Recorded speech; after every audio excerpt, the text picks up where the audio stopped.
습도가 낮은 건조한 날에 증산작용이 잘 일어나는데요. 자, 그렇다면 비닐을 씌운 상태를 한번 생각해 보세요. 선생님 여기다가 비닐을 이렇게 쓸고 있다고 생각해 보세요. 그러면 후 하고 증산작용을 계속합니다. 그럼 현재 이 비닐 안에는 수증기가 가득 차 있는 상태가 되겠죠. 그러면 우리 친구들이 만약에 제1중학교 친구들이 지금 물이 이만큼 있네 확인하고 그냥 가요. 갈지 않고 그냥 놔두면 이 비닐 안에는 이미 습도가 이만큼 높아져 있는 상태입니다. 습도가 너무 많이 높아져 있기 때문에 이 잎은요, 여기 습도가 이렇게 높지? 증산작용 하지 말아야겠다라고 하고 생각하고 증산작용을 멈추게 되죠. 그렇기 때문에 이 과정에서는 비닐을 교체해 주는 게 아주 중요합니다. 비닐을 시간대별로 교체해서 새로운 공기, 똑같은 상황을 만들어주는 거죠. 습도를 똑같은 상황으로 만들어서 확인하는 게 좋고요. 그리고 이렇게 물을 모았을 때 되도록이면 한 방울도 흘리지 않고 모아야 정상적으로 잘 모아진 물의 양을 확인하실 수 있겠죠. 자, 이렇게 해서 선생님이랑 우리 두1중학교 친구들이 했던 실험 2가지를 살짝 살펴봤습니다. 그런데 우리 친구들이요, 이 2가지만 한 건 아니에요. 총 3가지의 실험에다가 1차 실험 3가지를 하고요. 하나 더 2차 실험을 하게 되었는데 그 실험들에 대해서 우리가 과정만 살짝 살펴봤잖아요. 우리 친구들이 그 결과를 발표해 준다고 하는데 지금부터 발표 내용 한번 들어보도록 할게요. 제가 첫 번째 실험을 발표하겠습니다. 잎이 10개가 달려있던 가식물이 잎이 6개가 달려있던 나식물보다 증산량이 약 16ml 정도 많았습니다. 잎의 개수는 4개밖에 차이가 나지 않았지만 증산량이 이렇게 차이가 많이 난 이유는 가식물의 잎이 나식물의 잎보다 더 컸기 때문인 것 같습니다. 자, 이렇게 해서 1차 실험은 정연이가 발표해 줬는데요. 선생님은 2차 실험은 혜선이의 낭낭한 목소리로 듣고 싶네요. 3시간 간격으로 측정한 결과 햇빛이 가장 많았던 오후 1시부터 4시 사이에 측정한 물의 양이 가장 많았고 햇빛이 거의 없었던 오후 7시부터 10시 사이에 측정한 물의 양이 가장 적었습니다. 날씨가 흐려서인지 전체적으로 하루 총 증산량이 실험 1때보다는 좀 더 적었던 것 같습니다. 자, 이렇게 해서 2번째 실험도 발표를 마쳐봤는데요. 여러분, 실험이요 3가지 있었다고 그랬죠? 3번째 실험 한번 들어보도록 할게요.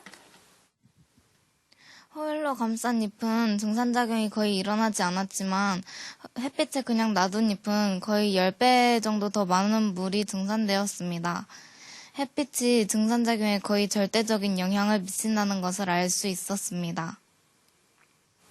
이렇게 해서 우리 친구들과 함께 1차 실험에 대한 결과를 들어봤는데요. 자, 여러분들 결과 중에서 1차 실험에서 우리 친구가 어떻게 얘기를 했냐면 10장의 잎에서 증산된 물의 양과 6장의 잎에서 증산된 물의 양이 원래 10장의 잎에서 증산된 게 많습니다. 그런데 양의 차이가요, 우리가 생각했던 것보다 훨씬 더 많이 났어요. 그래서 저희는 생각했습니다. 10장의 잎이 더 넓어서 그런 영향을 주지 않았을까라고 생각했습니다. 이렇게 발표했죠. 자, 이거 정말 중요합니다. 우리가 실험을 하다 보면 그 결과가 사실은 어느 정도 예상이 됩니다. 그래서 그 결과에 맞춰서 실험이 이루어지게 되는데요. 내가 생각했던 것과 좀 다르게 나왔네? 왜 이렇게 나왔을까? 그런 오차에 대해서도 생각을 하는 거 꼭 필요하고요. 그리고 2번째 실험을 할 때도 마찬가지였었죠. 첫 번째 실험했던 것보다 전체적인 증산량이 좀 적었습니다. 그 이유는 그 전날보다 어땠어요? 날씨가 흐렸다. 그러면 전체적인 증산량이 줄 것이다. 자, 우리 친구들은요, 증산작용에 대해서 정말 완벽하게 알고 있기 때문에 이러한 오차까지도 잘 얘기할 수 있지 않았나 싶고요. 이 실험, 요 3가지 실험 말고도 우리 친구들은 더 실험을 했는데요. 침엽수와 화렵수에 대한 실험도 했습니다. 침엽수, 화렵수, 잎이 뾰족할 때와 넓을 때에 가지고 실험을 해봤고요. 또 증산작용이라는 건 지금까지 우리가 쭉 본 결과 결국 어디에서 일어나는 건가요? 잎에서 일어나죠. 식물의 잎에서 증산작용이 일어나는데 잎 말고 꽃에서도 증산작용이 일어날까? 정말 잎에서만 일어나는 작용일까? 또 실험을 해봤대요. 자, 그러면 그 실험 결과도 한번 들어보도록 할게요. 저희가 2차 실험을 5가지를 한 결과 책에서 나왔던 모든 내용들이 맞다는 걸 확인할 수 있었습니다. 침엽수가 화렵수보다는 증산량이 많지 않았고 빛은 증산활동에 가장 큰 영향을 준다는 것도 확인할 수 있었습니다. 또 꽃에서는 증산이 잘 일어나지 않았고 습도가 높으면 증산이 잘 일어나지 않아 식물이 스스로 실내 습도를 조절한다는 것도 알 수 있었습니다.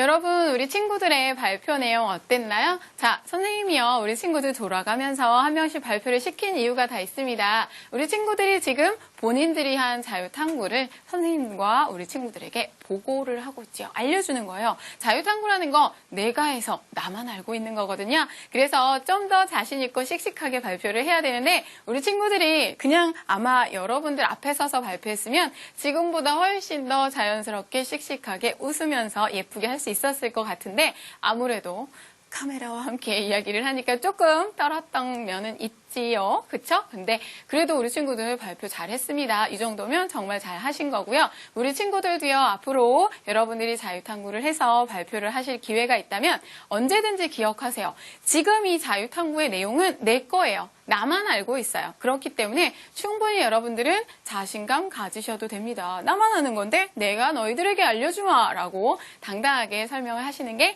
가장 좋습니다. 그거 꼭 기억해 주시고요. 선생님이 우리 두유중학교 친구들의 자유탐구 보고서를 보면서 한 가지 궁금점이 생겼습니다. MBL이라는 장치가 나오더라고요. 여러분들 들어는 보셨나요? MBL?